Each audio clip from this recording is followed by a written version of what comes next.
Hey everybody, in today's video I have my brother Chris as a guest, and we're actually here in his library, his office, his conservatory. Um, so as I mentioned in previous videos, I'm doing book reviews now. At the time of this recording, there's 2 episodes already out, and I've recently in the past several years and stuff started reading more. All different topics and stuff, and we're going to go over those. And and with me recently writing an article and working on my own book, which I also mentioned in previous video and stuff, that's why I'm including this, book reviews and talking about that and stuff. Still, the main goal of my channel is to fly tying and fly fishing and hunting and everything. But I wanted to include my brother because. Well, I've known him my whole life, but he's always been an avid reader and stuff. And as you can see, there's a ton of books behind us and stuff. He collects books, he learns about them and stuff. And so I just thought he would be, more of an expert, let's say, than me. And so, but yeah, as I mentioned in a previous, video and stuff, most of my life I didn't read, unless it was required for schoolwork. It just didn't interest me. There wasn't books out there and stuff. But then in college, I read Steve Martin's book, autobiography, Born Standing Up. And something about it, the way it was written, it just I was reading a chapter a night. And so that's what started me. And that was around 2008. And then since then, I've read, several books a year and stuff, and especially in 2023, 2024, and this year and stuff, I'm challenging myself to read more books every year. And it's not about just quantity, but about quality and stuff. I want to learn stuff from different books. So that's sort of my background into reading and stuff. And then, Chris, if you want to, share your love of reading and books that you first started reading and all that. Yeah. So I've been an avid reader pretty well my entire life. It was in early on in school, just learning about other facets of our life and kind of the world that we live in. And I've always been passionate about it. You can see some of my collection here. Some of this I've owned since I was in high school. There's a lot that I've accumulated in college and through life since then.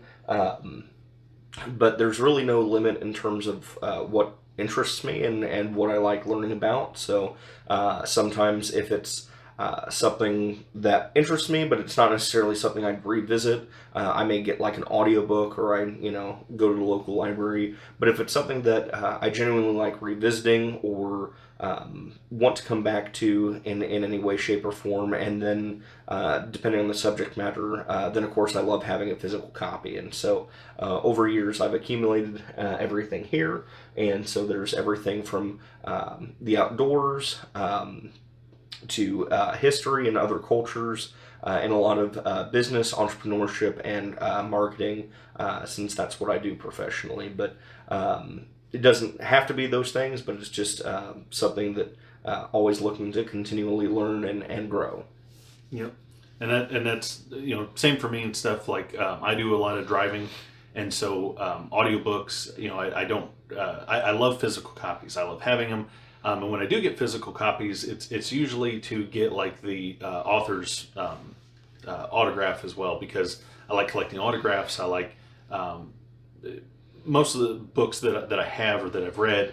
I like the author, or I like the subject matter and stuff. And so if I like it enough to spend the time to read it, more times than not, I like the author and would like their autograph and everything. And so I like having physical copies, but I listen to a lot of audiobooks, and that's both through library apps that we have and Audible.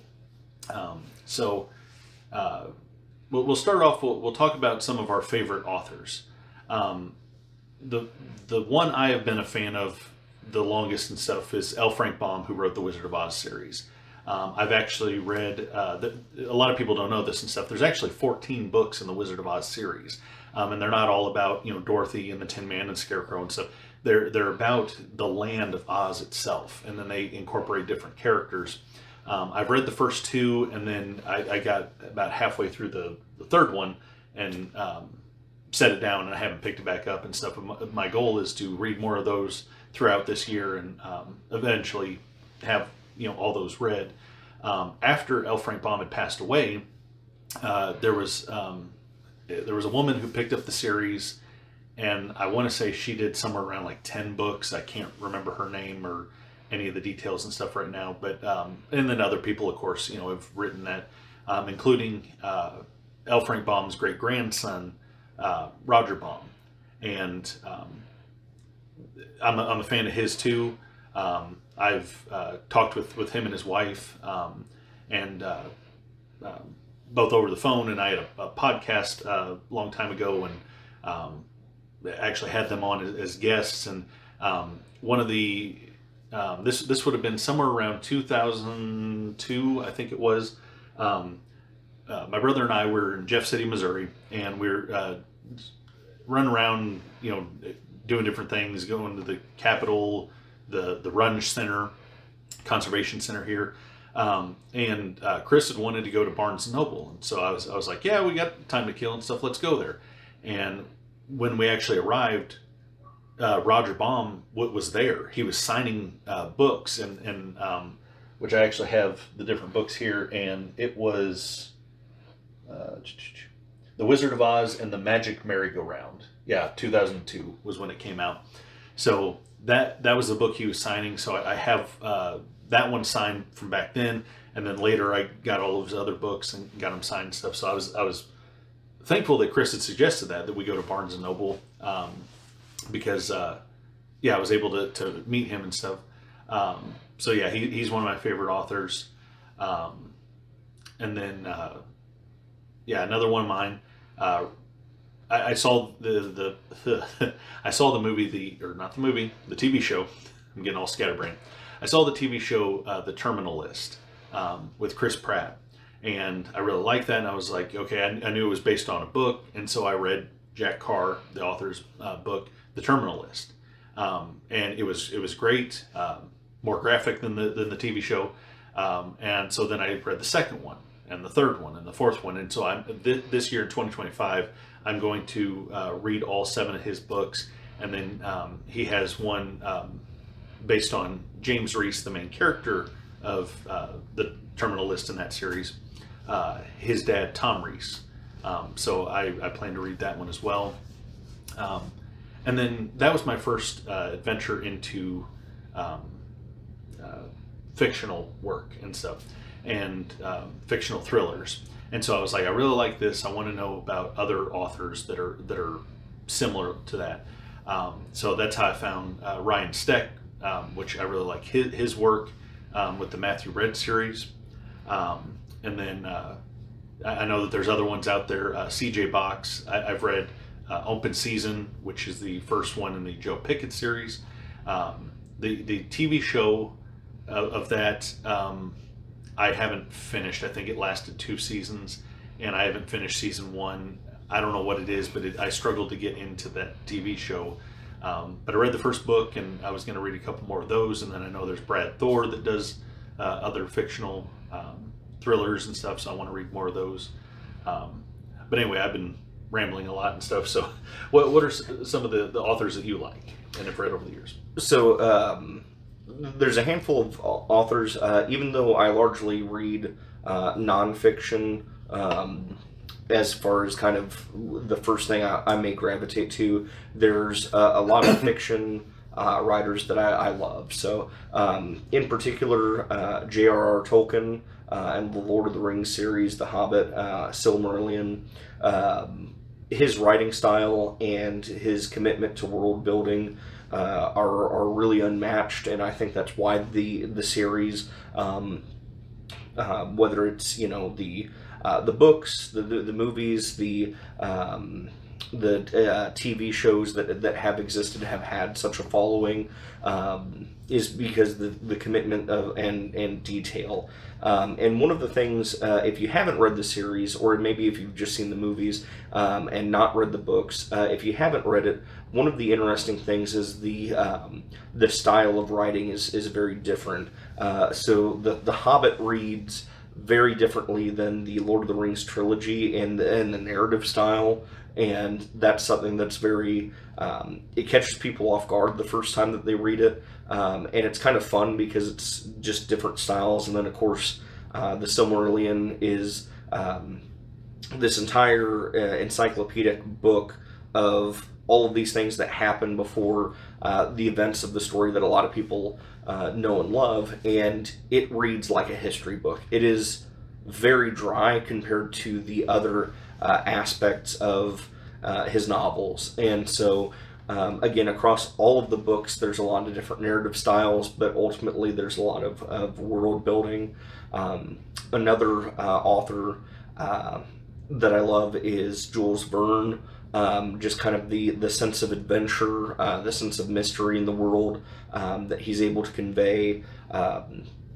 Another classic writer, H.P. Lovecraft, and kind of being able to capture cosmic horror in a way that kind of created the genre, but it's very hard to capture sense, and it's something that is very unique to books, because when somebody's reading something, there's that personal aspect to it. That with that style of writing and that style of horror, it is very hard to capture on film. It is very hard to translate that into a visual medium.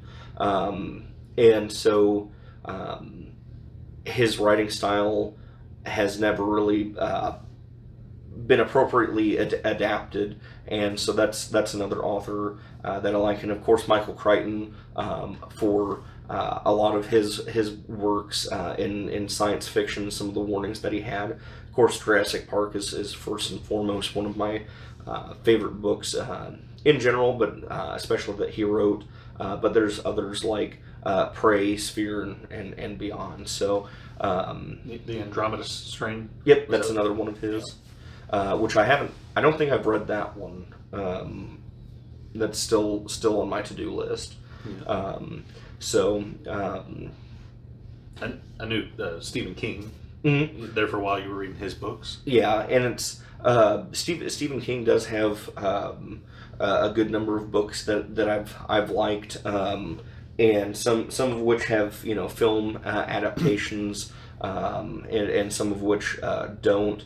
But there's of course a lot of people are familiar with his work and his writing style, and it's there's often the joke that he may not know how to finish a story, because usually there's a lot of turns and things that happen towards the end of each of his books. But regardless of that, or how true that is, there's a lot of his work that is good and worth reading. Yeah, yeah. Those are some of the authors, and that's something that I like about me and Chris, is that although we have some overlap, we have similarities of books and movies and music that we like.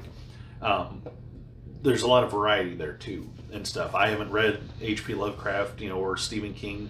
The closest to a horror book that I've listened to or read is one I'm actually reading right now. It's called The Fisherman by John Langan, I think is how you pronounce the last name. And it's about two widowers that decide to go on a fishing trip, and to get away from things and I don't know, find that spark back in life after both of them had lost their wives, and then on this trip weird things happen or something. I haven't got that far into it yet, so it could be something eerie or supernatural, and I'm enjoying it and stuff. And so I always find reading into something new or a different genre, because like I've said before, biographies and autobiographies, those are my go-to. And then fictional thrillers, that's something I'm into now and stuff, action and all those.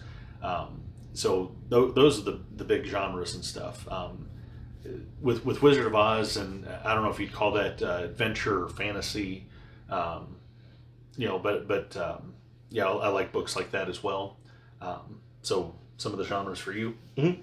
So biographies, are a big thing for me. Generally, the people that I'm going to gravitate toward are historical figures, business leaders, and not even modern business or historical figures, just of any time period, is what I'm going to gravitate towards. When it comes to fiction, the things that I'm going to gravitate towards are fantasy, adventure, or again, kind of horror, and science fiction. Science fiction is a huge thing that I enjoy reading. I know I mentioned specifically Michael Crichton, but there's a lot of great works out there with science fiction from the 50s, 60s that were very advanced for their time, which are very fun reads. Yeah, which and him saying that stuff, like I realized I'd forgot because I hadn't read his work in a long time. But H.G. Wells, War of the Worlds, The Invisible Man, Island of Dr. Moreau. Those, are some of them and I have notes here and stuff to go back to. The Time Machine. That's my favorite by H.G. Wells. So again, going with that adventure and science fiction, sci-fi. With the sort of historical books and stuff, I know we do have a couple overlapping ones. I've done the previous video, the book Cobble by James Hassan and Jerry Dunleavy, which I actually gave Chris a copy of that. That's here on the shelf and stuff.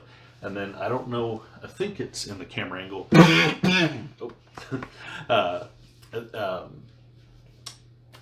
In the Arena, Richard Nixon. That was one I read last year or the year before, which it was actually read by him, which is why I listened to the audiobook. And I really enjoyed that one and everything. Definitely, if a book is read by the author, it adds to it. The Richard Nixon one and stuff. The ones I always think of, the first couple ones that are read, autobiographies that are read by the author, is Jeff Dunham's All by Myself, I believe is what that one's called. So it's autobiography. He reads it himself, and very few books have I had a physical reaction to and stuff, like, maybe one, makes me sick to my stomach, maybe one makes me mad. With the Jeff Dunham one, All by Myself, when he gets into the part where he's talking about like him and his wife getting a divorce and everything, after you've went through how they met and their life that they built together and stuff, hearing that, it actually made me a little bit teary-eyed. Same with Bill Engvall, Just a Guy, his book. Just different ups and downs of his family life and his career and everything. That was another one that made me, tear up a little bit. Drew Carey's Dirty Jokes and Beer. That one, I laughed out loud at, because it's him, so he's presenting the joke in a way that he would versus somebody just narrating. Michael Richards, who most famously for Kramer on Seinfeld, he has one, Entrances and Exits. That was a really neat one, hearing himself talk about the ups and downs of his life and everything and stuff. There's just more feeling and everything behind it. I have the physical book, but then I've also listened to the audiobook of Gilbert Gottfried's Rubber Balls and Liquor. So it's a funny one where he tells jokes and he talks about his career and everything and stuff. And I think I had finished reading that right before he passed away, and so that was one that I liking him as a comedian and stuff, and then learning more about him, and then him passing away and stuff. But that was more emotion for the him passing away versus the book and stuff. But yeah. One autobiography, and he would never present it as that. Matthew McConaughey's book Green Lights is a fantastic book. It's quite the experience because it's not quite an autobiography and it's not quite life advice, and it's just kind of this somewhere in between for both of like navigating your own life when you don't know where life is taking you and different aspects there. And I highly recommend getting the audiobook to it. It's fine if you want to get the physical copy, but there's the delivery of the entirety of the book is just entirely different, and it's much more of an experience because of the passion in certain moments, the slow delivery in certain areas. It's just very it's an experience, and so that's what I would recommend. And it is fun when you have certain books read by the author. On the House by former Speaker of the House, John Boehner, is one book that if you get the audiobook, there's entire sections in the audio that are not in the written printed copy, which is just kind of a fun aspect to it, because and you can kind of tell where they're at because they start to go from kind of the same cadence to a little bit quicker, a little bit like kind of an offshoot, and then it's brought back into the rest of the book. And so if audiobooks are your thing, if it's an effective way for reading and you like biographies, finding anything that's spoken by the author is always a great opportunity to experience that book. Yeah. And there's my wife. She reads books and stuff, but she prefers to read them over the audiobooks. She has been burned several times by an audiobook having a narrator that their voice is just wrong, as like she would put it and stuff. And I've experienced that just a couple of times. There's a book. It's a biography on Jim Henson by Brian J. Jones is who wrote it and stuff. Real good book. I have a copy of it and stuff, but I also had listened to the audiobook. And the person who narrated it, it was the way that they were talking.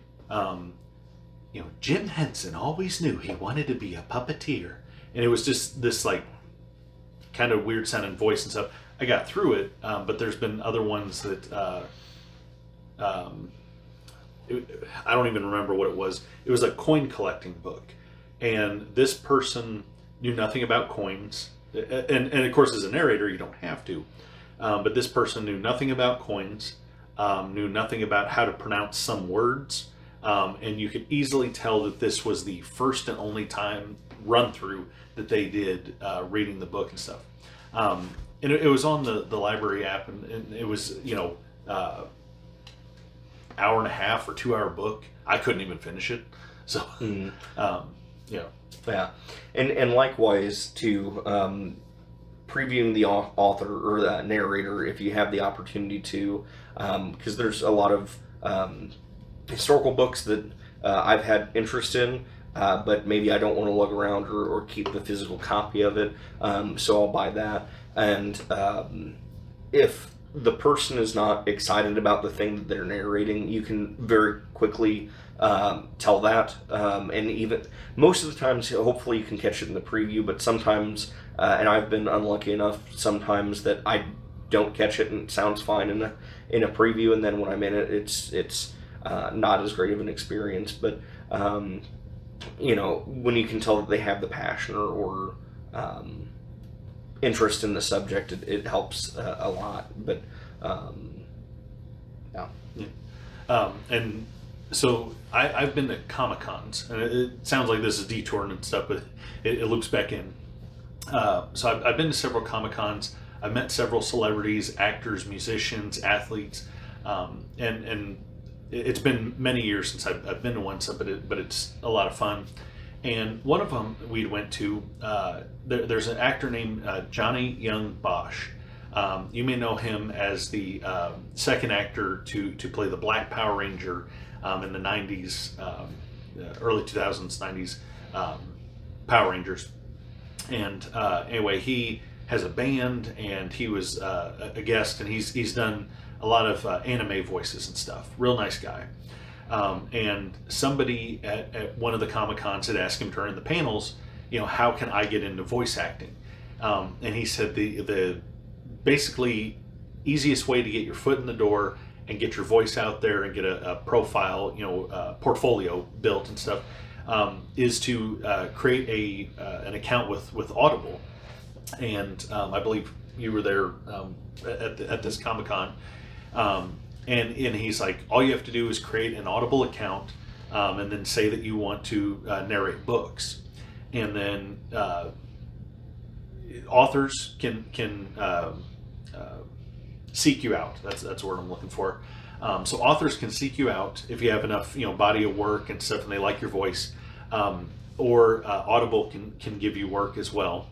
And so if this interests any of you guys and stuff out there, I'll, glad to share this information and stuff. From what I understood, you can either be paid one time by the author for doing the work, which, may be a better deal, getting that one-time payday. The other option is to be paid basically royalties as the book sells more copies. If the book takes off, that may be the better option, but you never know that. So you may be, sitting there, getting, cents or dollars, a month, or a year, who knows, I don't know what the percentages are and stuff. But there for a while, Chris and I had actually thought about that and stuff, and, pursuing that. We never did, but, never say never. That, can always come up as, some extra income. Yeah, it's never know where life can take you. And it was just, after we found that out, it's just one of those interesting things that you find out that's how that process works, or that's, one of the avenues for audiobooks. And yeah. And something else he said is that Audible works to protect, like, you do the narration for the book. If the author decides, I'm going to try and make more money, and they take, the audio book and they try and put it out somewhere else, and Audible finds out about it and stuff, basically they will somehow punish the author and stuff. Take appropriate action to remedy the situation. Because, they don't want you as a narrator, losing money on that. And another book that popped in my mind, stuff that I didn't care for, was William Shatner's Up Till Now. I'm a huge fan of William Shatner. And again, talking about Comic Cons, I've met him, and he was real nice. I know there's stories out there of him being rude, and even when we were in line to meet him, the person behind me was, complaining that they'd met him before, and he was really rude and stuff. And I'm thinking, like, why are you in line to meet him if he was rude, and stuff? But I haven't read any of his other books. I believe he has a couple out and stuff, but the one is called Up Till Now, and it basically jumped around a lot, and I don't like books that do that. It was basically like he would be talking about, we were recording an episode of Star Trek, and during this scene, it reminded me of the 1940s when I, was cutting lawns and stuff. And then he would tangent into that, and then he would have something else, and he would tangent off of that, and then maybe get back to that original, like, story about, like, him recording the episode of Star Trek, So it would just bounce around like that, so I don't, care for that. And I'm sure you've had, books, not necessarily audio books, but just books in general, where you've started, and it's just like, I've invested some time, and I'm upset now. Yeah, and especially, there's a lot of books that I read for professionally for self-improvement, leadership development, certain things, and there are leadership books, and there are leadership books, and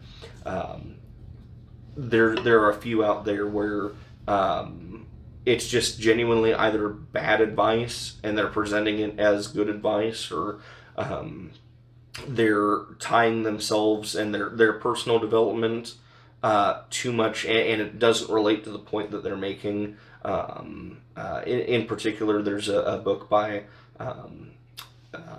I think his name is Jerry Colonna, and I believe he's a business consultant of some kind. And there's a leadership book called Reboot that he does, and it's effectively him complaining about his childhood the entirety of the book, and there's nothing to get out of it whatsoever. And so it's always frustrating when they're meandering, or you go into something hoping that you're going to get something out of it, and then you're not able to. Yeah. When I've had a couple books, and one of them is actually going to come up in the next several weeks or months, where the author, that's kind of, I guess unintentionally what they're doing is complaining the whole time. It's a autobiography. I won't spoil it now. Stay tuned on my channel.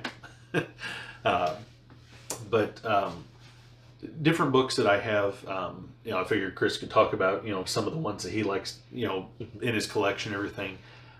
If I have a book that's signed by the author, I'm excited about it. I don't have any rare copies or, ones like that and stuff. I have a bunch of different versions of The Wonderful Wizard of Oz. But that's just because, I really like the story. And so I over time, collect the different versions and stuff, whether that's one that was printed in the 70s or one that was in the 90s or a brand new one, or one that, combines the first 3 books into one, stuff like that.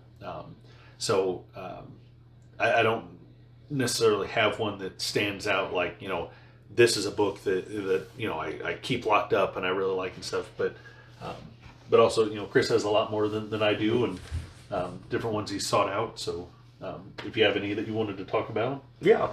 So some of the books that I'm particularly proud to own. Sorry, I'm going to interrupt you. I take that back. One that I am happy about, and I'm blanking on the author's name, was as a groomsman gift. Mm-hmm. The Art of Manliness. Yep.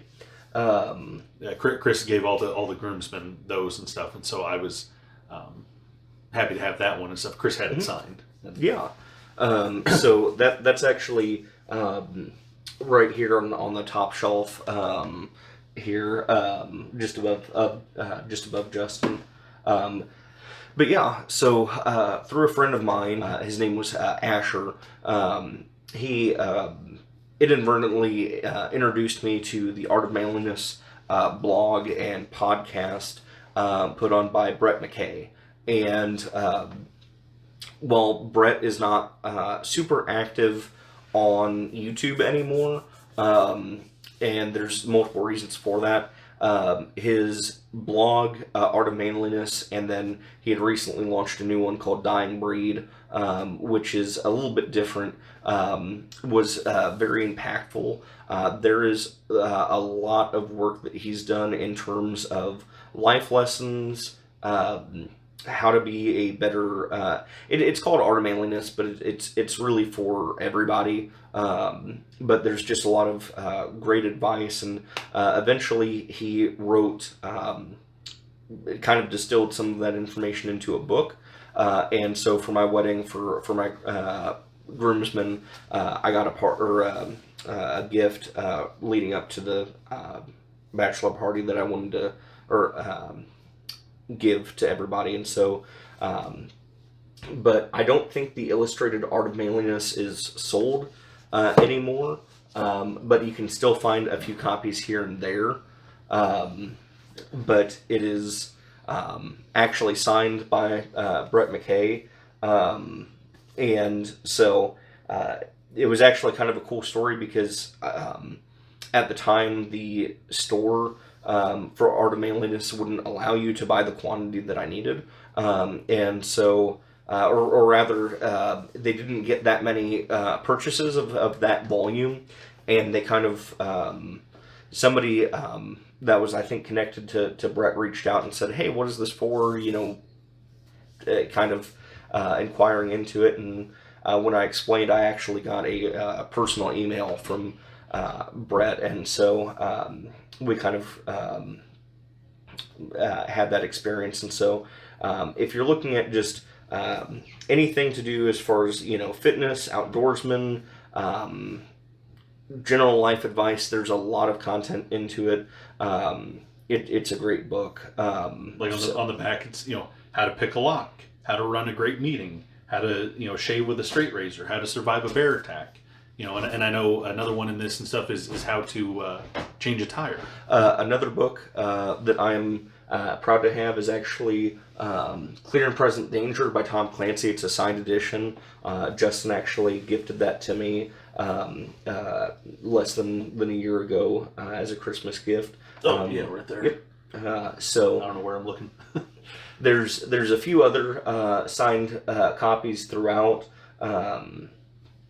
It'll kind of vary, but those are kind of two of the ones that jump out to me. Also, Jordan Belfort, most famously is the Wolf of Wall Street. Love him or hate him, he is an interesting individual, and he is good at what he did in terms of being able to teach people on sales. And so I have two books of his, Way of the Wolf, and then Wolf of Investing, and then I have a signed copy there, and that was just something I was able to find. I didn't have the opportunity to meet him, so he's an interesting figure. Love him or hate him, he does have an interesting aspect to him.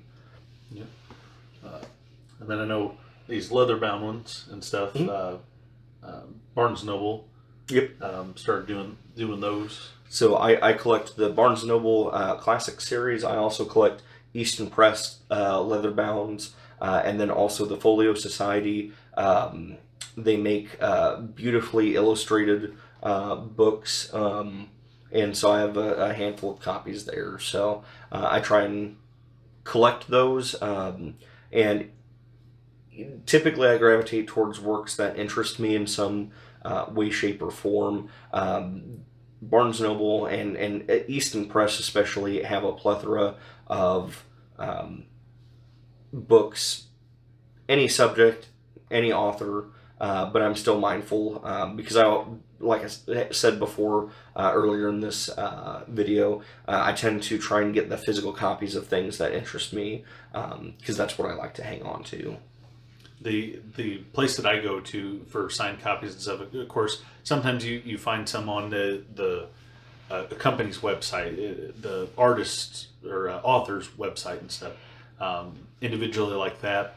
Sometimes, walking through Barnes & Noble or I know other places across the nation, Books A Million or even Target, and you might find a signed copy and stuff. My go-to is a website called Premier Collectibles. Recently, in the past couple years, they've started venturing out past books to like signed albums or basketballs or stuff like that. And it's which some of the things are too expensive, but they're also maybe it's a rare item. But some of them are also like Premier Collectibles teaming up with the author or celebrity, and so they have specific copies that are signed that go to them. The Michael Richards one I had mentioned earlier and stuff, that was one I got from there. I think the Ben Shapiro books, I have 3 of his and stuff, those are from there. Mayor Kane, Glenn Jacobs, who played or portrayed Kane in the WWE and stuff, and now he's a mayor. His book I got from there. So that's where I go for signed copies and stuff, because I too like the physical copies. But some other sites in terms of finding maybe more rare, earlier versions of books and sometimes signed copies would be it's either Abe Books. I've never actually heard it pronounced, but abebooks.com. And then, of course, Thrift Books is also a great place to find whatever you're looking for. Yeah, I've seen on different websites and stuff, Thrift Books is an option. And then the Books A Million and stuff, which I've only actually seen one of those once in person and stuff, and it was South Carolina, I think is where it was. But But yeah, so I just wanted to do this video and stuff, and to have my brother on, and both of us talk about different books that we like and everything. Hopefully this was interesting to all you guys and stuff. I have other friends that are avid readers, and so I may do episodes with them. And I'm even hoping to, maybe I can do some interviews and stuff with authors themselves of books that I like. So we'll see how that goes. So I've got different plans and stuff. Again, the theme, the main idea of the channel and stuff is still, the fishing, fly fishing, and hunting and everything. This is just another interest of mine that I wanted to include in the channel, and something that maybe it, kind of like a Venn diagram. Maybe it interests some people, maybe it doesn't interest others and stuff. But maybe both those topics interest everybody. So, but yeah, if anybody wanted to follow you on social media or keep up with you or anything, where would they? Yeah. Do that? So if you do have any interest in kind of seeing what I'm up to, I do post about what I'm reading. You can follow me on X, formerly Twitter, at Chris C. Byer. I also do have a YouTube channel as well, which I'm going to be more active on in the near future. So you can find me posting generally about content of things that I'm reading, but I also do marketing and work with a lot of businesses, and so there's going to be a lot of stuff there. And so, and then on Twitter, I'm also very avid soccer fan here in the U.S., so you'll probably see me tweet about that too. Yeah, that's what I was going to bring up. So again, thank you guys for watching and stuff. Hope you enjoy it.